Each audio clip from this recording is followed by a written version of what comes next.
All welcome back to ಅಭಿರುಚಿ. ದೋಸೆ ಪ್ರಿಯರಿಗಾಗಿ ನಾನಿವತ್ತು ಒಂದು ಸ್ಪೆಷಲ್ ಆದ ಹೋಟೆಲ್ ಸ್ಟೈಲ್ನ ಬೆಣ್ಣೆ ಮಸಾಲೆ ದೋಸೆನ ಹೇಗೆ ಮಾಡೋದು ಅಂತ ತೋರಿಸ್ಕೊಡ್ತಿದ್ದೀನಿ. ಆಲ್ರೆಡಿ ನನ್ನ ಚಾನಲಲ್ಲಿ ಸುಮಾರು ದೋಸೆ ರೆಸಿಪಿಗಳಿದೆ, ಅದರಲ್ಲಿ ಇದೊಂದು ಸ್ಪೆಷಲ್ ಆದ ದೋಸೆ ರೆಸಿಪಿ. ಹೋಟೆಲ್ ಸ್ಟೈಲ್ನಲ್ಲಿ ಸುಲಭವಾಗಿ ಹಾಗೆ ರುಚಿಯಾಗಿ ಒಳ್ಳೆ ಬೆಣ್ಣೆ ಮಸಾಲೆ ದೋಸೆನ ಹೇಗೆ ಮಾಡೋದು ಅಂತ ತಿಳಿಸ್ಕೊಡ್ತೀನಿ. ತುಂಬ ಟೇಸ್ಟಿಯಾಗಿರುತ್ತೆ. ಹಾಗೆ ಕಲರ್ ನೋಡ್ತಿದ್ದೀರಾ ಅಲ್ವಾ ಎಷ್ಟು ಚೆನ್ನಾಗಿ ಬಂದಿದೆ ಅಂತ. ಗೋಲ್ಡನ್ ಬ್ರೌನ್ ಆಗಿ ಬರುವಂಥ ದೋಸೆನ ತುಂಬ ಸುಲಭವಾಗಿ ಮನೇಲಿ ಹೇಗೆ ಮಾಡೋದು ಅಂತ ನೋಡ್ಕೊಳ್ಳೋಣ. ಯಾವುದೇ ಹೋಟೆಲ್ನಲ್ಲೂ ಸಿಗದಂತಹ ಕ್ರಿಸ್ಪಿಯಾದ ಮಸಾಲೆ ದೋಸೆ, ಸಿಕ್ಕಾಪಟ್ಟೆ ಟೇಸ್ಟಿಯಾಗಿರೋಂತಹ ಮಸಾಲೆ ದೋಸೆನ ಹೇಗೆ ಮಾಡೋದು ಅಂತ ತಿಳಿಸ್ಕೊಡ್ತೀನಿ. ಈ ವಿಡಿಯೋದಲ್ಲಿ ನಾನು ದೋಸೆ ಹಿಟ್ಟನ್ನು ಹೇಗೆ ರೆಡಿ ಮಾಡ್ಕೋಬೇಕು, ಹಾಗೆ ಕಾಯಿ ಚಟ್ನಿನ ಹೇಗೆ ಮಾಡಬೇಕು ಮತ್ತು ಆಲೂಗಡ್ಡೆ ಈರುಳ್ಳಿ ಪಲ್ಯ ತುಂಬ ರುಚಿಯಾಗಿ ಹೇಗೆ ಮಾಡಬೇಕು ಅನ್ನೋದನ್ನು ತಿಳಿಸ್ಕೊಡ್ತೀನಿ. 3 ಐಟಮ್ಸನ್ನು ಒಂದೇ ವಿಡಿಯೋದಲ್ಲಿ ತೋರಿಸ್ಕೊಡ್ತೀನಿ. ಹಾಗಾಗಿ ವಿಡಿಯೋನ ಸ್ಕಿಪ್ ಮಾಡದೆ ಪೂರ್ತಿಯಾಗಿ ನೋಡಿ, ಕಂಪ್ಲೀಟ್ ಆದ ಈ ಮಸಾಲೆ ದೋಸೆ ರೆಸಿಪಿಗಾಗಿ. ಹಾಗಾದರೆ ಸ್ಟಾರ್ಟ್ ಮಾಡೋಣ. ಹೇಗೆ ಮಾಡೋದು ರುಚಿಯಾದ ಮಸಾಲೆ ದೋಸೆನ ಅಂತ. ಮೊದಲನೇದಾಗಿ ನಾನಿಲ್ಲಿ ಹಿಟ್ಟನ್ನು ರೆಡಿ ಮಾಡ್ಕೋತೀನಿ. ಮೊದಲು ನಾನಿಲ್ಲಿ ದೋಸೆ ಹಿಟ್ಟಿಗೆ ನೆನೆ ಹಾಕೋತಾ ಇದ್ದೀನಿ. ಅದಕ್ಕೆ ನೋಡಿ, ಈ ಲೋಟದಲ್ಲಿ 3.5 ಲೋಟದಷ್ಟು ಅಕ್ಕಿನ ಹಾಕೋತಾ ಇದ್ದೀನಿ. ಇದು ದೋಸೆ ಅಕ್ಕಿ ಅಂತ ಬರುತ್ತಲ್ವ, ಆ ಅಕ್ಕಿ ತೊಗೊಂಡಿದ್ದೀನಿ ನಾನಿಲ್ಲಿ. ನೋಡಿ, 3.5 ಕಪ್ಪಿನಷ್ಟು ಲೋಟದಷ್ಟು ತೊಗೊಂಡಿದ್ದೀನಿ. ಹಾಗೆ 3/4 ಕಪ್ಪಿನಷ್ಟು ಉದ್ದಿನಬೇಳೆ ಮತ್ತು 1 ಕಪ್ಪಿನಷ್ಟು ಅವಲಕ್ಕಿ, ದಪ್ಪ ಅವಲಕ್ಕಿ ಇರುತ್ತಲ್ವ, ಅದಿಷ್ಟು ಹಾಕ್ಕೊಂಡು ಕೇವಲ 1 ಸ್ಪೂನ್ನಷ್ಟು, 1ರಿಂದ ಅರ್ಧ ಸ್ಪೂನ್ ಕೂಡ ಹಾಕೋಬೋದು, ಅಷ್ಟು ಮೆಂತ್ಯ ಹಾಕ್ಕೊಂಡು ಚೆನ್ನಾಗಿ ಇದನ್ನು ತೊಳೆದುಬಿಟ್ಟು ನೆನೆಸ್ಬೇಕು. ಸುಮಾರು 8 ಗಂಟೆಗಳ ಕಾಲ ಇದನ್ನು ನೆನೆಸಿಟ್ಕೋಬೇಕು. ಇದು ನೆನೆಸಿಟ್ಟಿದ್ದಾದಮೇಲೆ ನಾರ್ಮಲ್ ದೋಸೆ ಹಿಟ್ಟು ರುಬ್ಬೋ ಥರನೇ ರುಬ್ಬಿಬಿಟ್ಟು ಇದನ್ನು ಫರ್ಮೆಂಟ್ ಮಾಡೋದಕ್ಕೆ ಬಿಡಬೇಕು. 8 ಅವರ್ಸ್ ಫರ್ಮೆಂಟ್ ಆಗಿ ಇವಾಗ ಹಿಟ್ಟು ರೆಡಿ ಆಯಿತು. ನೋಡಿ ಯಾವ ರೀತಿಯಾಗಿ ಎಷ್ಟು ಚೆನ್ನಾಗಿ ಬುರುಗಾಗಿ ಬಂದಿದೆ ಹಿಟ್ಟು. ಈ ರೀತಿಯಾಗಿ ಬಂದರೆ ದೋಸೆ ತುಂಬ ರುಚಿಯಾಗಿರುತ್ತೆ. ಇದೇ ಅಳತೆಯಲ್ಲಿ ಮಾಡಿದ್ರೆ ಮೋಸ್ಟ್ ಆಫ್ ದ ಟೈಮ್ ಇದೇ ರೀತಿಯಾಗಿ ಬರುತ್ತೆ ದೋಸೆ ಹಿಟ್ಟು. ಇವಾಗ ಪಲ್ಯ ಮಾಡ್ಕೊಳ್ಳೋದಕ್ಕೆ ಒಂದು ಪ್ರೆಷರ್ ಕುಕ್ಕರ್ಗೆ ಒಂದು 6ರಿಂದ 7ರಷ್ಟು ಆಲೂಗಡ್ಡೆ ತೊಗೊಂಡು ಅದನ್ನು ಚಿಕ್ಕದಾಗಿ ಕಟ್ ಮಾಡಿಕೊಂಡು ಮಧ್ಯದಲ್ಲಿ ಕಟ್ ಮಾಡಿ ಬೇಯೋದಕ್ಕೆ ಇಡ್ತಾ ಇದ್ದೀನಿ. ನೋಡಿ, ಇವಾಗ ಮಧ್ಯದಲ್ಲಿ ಕಟ್ ಮಾಡಿ ಹಾಕೋತಾ ಇದ್ದೀನಿ. ನಂತರ ಇದಕ್ಕೆ ನೀರನ್ನ ಸೇರಿಸ್ಕೊತಿದ್ದೀನಿ. ಸ್ವಲ್ಪ ನೀರು ಇದ್ದರೆ ಸಾಕು, ಅದು ಮುಳುಗೋ ಅಷ್ಟು ನೀರು ಹಾಕ್ಕೊಂಡು ಒಂದು 3ರಿಂದ 4 ವಿಷಲಷ್ಟು ಇದನ್ನು ಬೇಯಿಸ್ಕೋಬೇಕು. ಇವಾಗ ನೋಡಿ, ಆಲೂಗಡ್ಡೆ ಬೆಂದಿದ್ದು ರೆಡಿ ಆಯಿತು.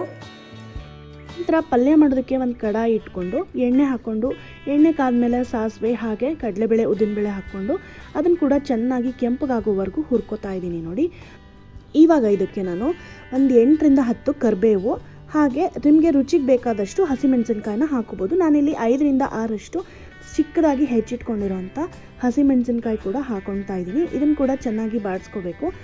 ಆಮೇಲೆ ಒಂದು 3ರಿಂದ 4 ಈರುಳ್ಳಿನ ಸಣ್ಣದಾಗಿ ಪಲ್ಯಕ್ಕೆಲ್ಲ ಹೆಚ್ಕೋತೀವಲ್ವ, ಅದೇ ರೀತಿಯಾಗಿ ಹೆಚ್ಕೊಂಡು ಹಾಕ್ಕೊಂಡು ಚೆನ್ನಾಗಿ ಫ್ರೈ ಮಾಡ್ಕೋತಿದ್ದೀನಿ. ಇದಕ್ಕೆ ಅರಿಶಿನ ಪುಡಿ 1 ಸ್ಪೂನ್ನಷ್ಟು ಹಾಗೆ ಒಂದು ಸ್ವಲ್ಪ ಉಪ್ಪು, ಯಾಕಂದರೆ ಈರುಳ್ಳಿ ಬೇಗ ಮೆತ್ತಗಾಗಲಿ, ಬೇಗ ಟ್ರಾನ್ಸ್ಲೂಸೆಂಟ್ ಆಗಲಿ ಅನ್ನೋ ಕಾರಣಕ್ಕೆ ಹಾಕೊಳ್ತೀನಿ ಉಪ್ಪು. ಇದಿಷ್ಟು ಹಾಕಿದ ಮೇಲೆ ಚೆನ್ನಾಗಿ ಒಂದು 5ರಿಂದ 6 ನಿಮಿಷಗಳ ಕಾಲ ಇದನ್ನು ಸಿಮ್ಮಲ್ಲಿ ಇಟ್ಕೊಂಡು ಬೇಯಿಸ್ಬೇಕಾಗತ್ತೆ. ಹೈ ಫ್ಲೇಮಲ್ಲಿ ಇಟ್ಕೊಂಡ್ರೆ ಸೀದೋಗೋ ಚಾನ್ಸಸ್ ಇರುತ್ತೆ.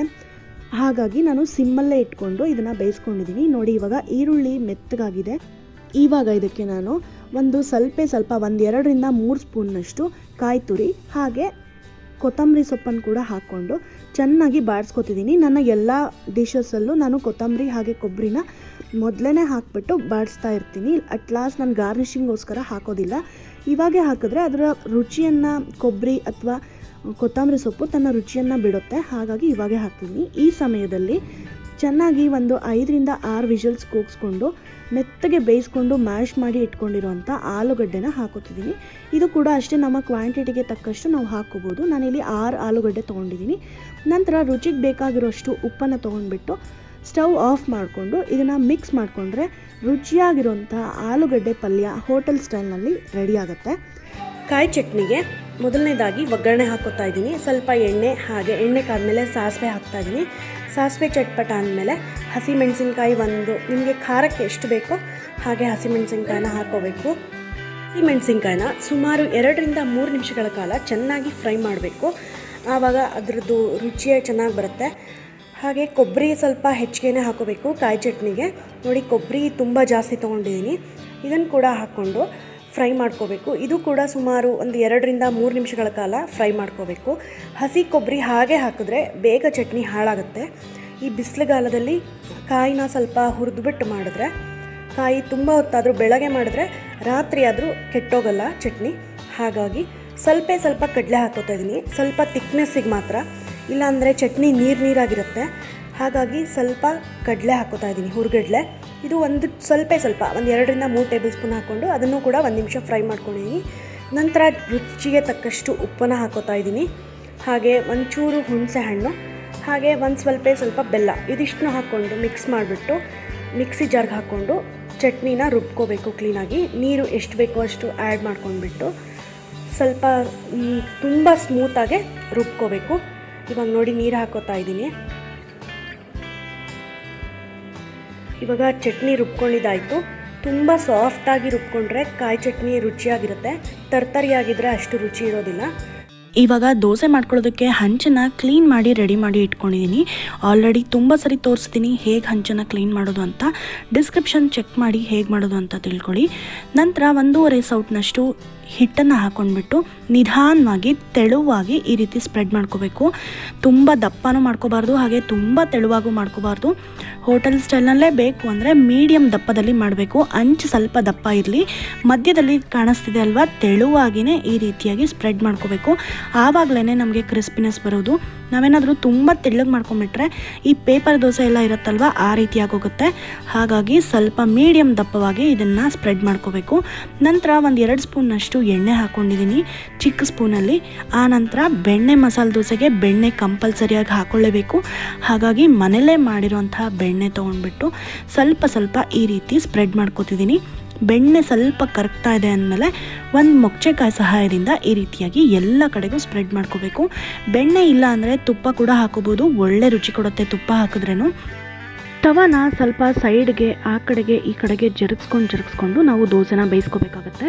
ಒಂದೇ ಕಡೆ ಇಟ್ಬಿಟ್ರೆ ಮಧ್ಯದಲ್ಲಿ ಮಾತ್ರ ಬೆಂದಿರುತ್ತೆ, ಹಾಗೆ ಕಲರ್ ಬಂದಿರುತ್ತೆ, ಸೈಡ್ಸಲ್ಲೆಲ್ಲ ಹಾಗೆ ಇರೋದಿಲ್ಲ. ಹಾಗಾಗಿ ನೋಡ್ಕೊತಾ ಇದನ್ನು ಜರುಗಿಸ್ಕೊತಾ ಬೇಯಿಸ್ಕೋಬೇಕಾಗತ್ತೆ. ಮೀಡಿಯಮ್ ಫ್ಲೇಮಲ್ಲಿ ಇಟ್ಕೊಳ್ಳಿ, ಹೈ ಬೇಡ. ಆ ನಂತರ ರೆಡಿ ಮಾಡ್ಕೊಂಡಿರುವಂಥ ಕಾಯಿ ಚಟ್ನಿನ ಇದಕ್ಕೆ ಹಚ್ತಾ ಇದ್ದೀನಿ. ಸ್ವಲ್ಪ ಗಟ್ಟಿಯಾಗಿದ್ರೇ ಉತ್ತಮ ಕಾಯಿ ಚಟ್ನಿ. ನೀರು ಹಾಕಿ ಕಲಿಸ್ಕೊಳ್ಳೋದಕ್ಕೆ ಹೋಗ್ಬಿಡಿ, ಯಾಕಂದರೆ ದೋಸೆ ಮೆತ್ತಗಾಗ್ಬಿಡುತ್ತೆ. ಹಾಗಾಗಿ ಗಟ್ಟಿಯಾಗಿರೋಂಥ ಚಟ್ನಿನೇ ಹಚ್ಕೊಳ್ಳಿ. ನಂತರ ಮಧ್ಯದಲ್ಲಿ ರೆಡಿ ಮಾಡಿ ಇಟ್ಕೊಂಡಿರೋಂಥ ಆಲೂಗಡ್ಡೆ ಈರುಳ್ಳಿ ಪಲ್ಯನ ಇಟ್ಬಿಟ್ಟು ಈ ರೀತಿ ನಾನು ತೋರಿಸ್ತಿದ್ದೀನಲ್ವ, ಈ ರೀತಿಯಾಗಿ ಮಡ್ಚ್ಕೊಂಡ್ರೆ ರುಚಿಯಾದಂತಹ ಮಸಾಲೆ ದೋಸೆ, ಅದರಲ್ಲೂ ಬೆಣ್ಣೆ ಮಸಾಲೆ ದೋಸೆ ಹೋಟ್ಲಲ್ಲೂ ಸಿಗೋಂತಹ ರುಚಿಯಲ್ಲಿ ರೆಡಿ ಆಗುತ್ತೆ ಮನೇಲಿ. ನೋಡಿದ್ರಲ್ವ ಎಷ್ಟು ಈಸಿಯಾಗಿ ಮಾಡಬಹುದು ಅಂತ. ಕಮ್ಮಿ ಪದಾರ್ಥಗಳು ಹಾಗೆ ಒಳ್ಳೆ ಕ್ವಾಲಿಟಿ ಪದಾರ್ಥಗಳನ್ನ ಉಪಯೋಗಿಸಿರ್ತೀವಲ್ವ ಮನೆಯಲ್ಲಾದರೆ. ನಾನಿಲ್ಲಿ ತೋರಿಸಿರುವಂಥ ಮಸಾಲೆ ದೋಸೆಗೆ ಸೋಡಾ ಬಳಸಿಲ್ಲ, ಹಾಗಾಗಿ ಎಷ್ಟೇ ತಿಂದರೂ ದೇಹಕ್ಕೆ ಬಾಧಕ ಆಗೋದಿಲ್ಲ, ತುಂಬ ಒಳ್ಳೆಯದಾಗಿರುತ್ತೆ. ದೋಸೆ ಪ್ರಿಯರು ಯಾವಾಗಲೂ ತಿನ್ನುವಾಗ ಮಧ್ಯದಲ್ಲಿ ದೋಸೆನ ಈ ರೀತಿ ಮುರ್ಕೊಂಡು ಸ್ವಲ್ಪ ಬೆಣ್ಣೆ ಹಾಗೆ ಪಲ್ಯ ಮತ್ತು ಚಟ್ನಿ ಜೊತೆ ದೋಸೆನ ತಿಂತಾರೆ. ತುಂಬ ಅಂದರೆ ತುಂಬ ಟೇಸ್ಟಿಯಾಗಿರುತ್ತೆ. ಮಧ್ಯದಲ್ಲೇ ಸ್ಟಾರ್ಟ್ ಮಾಡಬೇಕು ಯಾವಾಗಲೂ ದೋಸೆನ ತಿನ್ನಬೇಕಾದ್ರೆ. ನೋಡ್ತಿದ್ದೀರಾ ಅಲ್ವಾ ಕಲರ್ ಎಷ್ಟು ಚೆನ್ನಾಗಿ ಬಂದಿದೆ ಅಂತ, ಹಾಗೆ ಕ್ರಿಸ್ಪಿನೆಸ್ ಕೂಡ ಇದೆ, ಒಳ್ಳೆ ಹೊಂಬಣ್ಣದ ಕಲರ್ ಬಂದಿದೆ ದೋಸೆ. ಈ ಕೊರೋನಾ ಟೈಮಲ್ಲಿ ಸುಲಭವಾಗಿ ಶುಚಿಯಾಗಿ ರುಚಿಯಾಗಿ ಮನೆಯಲ್ಲೇ ನಮಗೆ ಬೇಕಾದಂಥ ಐಟಮ್ಸನ್ನು ಮಾಡ್ಕೊಂಡು ತಿಂದರೆ ಮನಸ್ಸಿಗೂ ನೆಮ್ಮದಿ ಇರುತ್ತೆ, ಹಾಗೆ ಆರೋಗ್ಯಕ್ಕೂ ಒಳ್ಳೆಯದು, ಬಾಯಿಗೂ ರುಚಿ ಸಿಗುತ್ತಲ್ವ. ಖಂಡಿತವಾಗ್ಲೂ ಈ ರೆಸಿಪಿನ ಟ್ರೈ ಮಾಡಿ. ನನ್ನ ಚಾನಲಲ್ಲಿ ಮತ್ತಷ್ಟು ಇಂಟ್ರೆಸ್ಟಿಂಗ್ ಆದ ರೆಸಿಪಿಗಳಿದೆ. ಡಿಸ್ಕ್ರಿಪ್ಷನ್ ಬಾಕ್ಸನ್ನು ಚೆಕ್ ಮಾಡಿ, ಹಾಗೆ ನನ್ನ ಎಲ್ಲ ವೀಡಿಯೋಸನ್ನು ಚೆಕ್ ಮಾಡಿ ರುಚಿಯಾದ ತಿಂಡಿ ಹಾಗೆ ಅಡುಗೆಗಳನ್ನು ಮಾಡಿ ನೋಡಿ ಹೇಗಿದೆ ಅಂತ ಅಭಿಪ್ರಾಯನ ತಿಳಿಸಿ. ಈ ರೆಸಿಪಿ ಕೂಡ ನೋಡಿದ್ರಲ್ವ, ಶುಚಿಯಾಗಿ ಮಸಾಲೆ ದೋಸೆನ ಹೇಗೆ ಮನೇಲೇ ಮಾಡಬಹುದು ಅಂತ. ಖಂಡಿತವಾಗ್ಲೂ ಇದನ್ನು ಟ್ರೈ ಮಾಡಿ ಹೇಗೆ ಬಂತು ಅಂತ ನನಗೆ ಕಾಮೆಂಟ್ ಮೂಲಕ ತಿಳಿಸಿ. ಹೇಗಿತ್ತು ಈ ವಿಡಿಯೋ ಅದನ್ನು ನಿಮ್ಮ ಅಭಿಪ್ರಾಯಗಳನ್ನು ಕೂಡ ಕಾಮೆಂಟಲ್ಲಿ ತಿಳಿಸಿ. ವಿಡಿಯೋ ಇಷ್ಟ ಆಗಿದರೆ ಲೈಕ್ ಮಾಡಿ, ಫ್ಯಾಮಿಲಿ ಫ್ರೆಂಡ್ಸ್ ಜೊತೆ ಶೇರ್ ಮಾಡೋದನ್ನು ಮರಿಬೇಡಿ. ವಾಟ್ಸಪ್ ಗ್ರೂಪ್ಗಳಲ್ಲಿ, ಫೇಸ್ಬುಕ್, ಇನ್ಸ್ಟಾಗ್ರಾಮ್, ಟ್ವಿಟ್ಟರ್ಗಳಲ್ಲಿ ಆದಷ್ಟು ಹೆಚ್ಚು ಜನಕ್ಕೆ ತಲುಪೋ ಹಾಗೆ ಈ ರೆಸಿಪಿನ ಶೇರ್ ಮಾಡಿ. ನನ್ನ ಚಾನಲ್ಗೆ ಹೊಸಬರಾಗಿದ್ದರೆ ಇನ್ನೂ ಸಬ್ಸ್ಕ್ರೈಬ್ ಮಾಡ್ಕೊಂಡಿಲ್ವಾ, ಇವಾಗಲೇ ರೆಡ್ ಕಲರ್ ಬಟನ್ನ ಕ್ಲಿಕ್ ಮಾಡಿ ಸಬ್ಸ್ಕ್ರೈಬ್ ಆಗೋದನ್ನು ಮರಿಬೇಡಿ. ಹಾಗೆ ಪಕ್ಕದಲ್ಲಿರುವಂಥ ಬೆಲ್ ಐಕಾನ್ ಕೂಡ ಕ್ಲಿಕ್ ಮಾಡಿ ನನ್ನ ಎಲ್ಲ ಹೊಸ ವಿಡಿಯೋಗಳ ನೋಟಿಫಿಕೇಷನ್ಗಾಗಿ. ಮತ್ತಷ್ಟು ಇಂಟ್ರೆಸ್ಟಿಂಗ್ ಆದ ಯಮ್ಮಿಯಾದ ಒಳ್ಳೆ ರೆಸಿಪಿಗಳೊಂದಿಗೆ ನಾನು ನಿಮ್ಮ ಮುಂದೆ ಬರ್ತೀನಿ. Until then, happy cooking, take care, bye and thank you so much for watching this video. Stay home, stay safe and take care. Bye.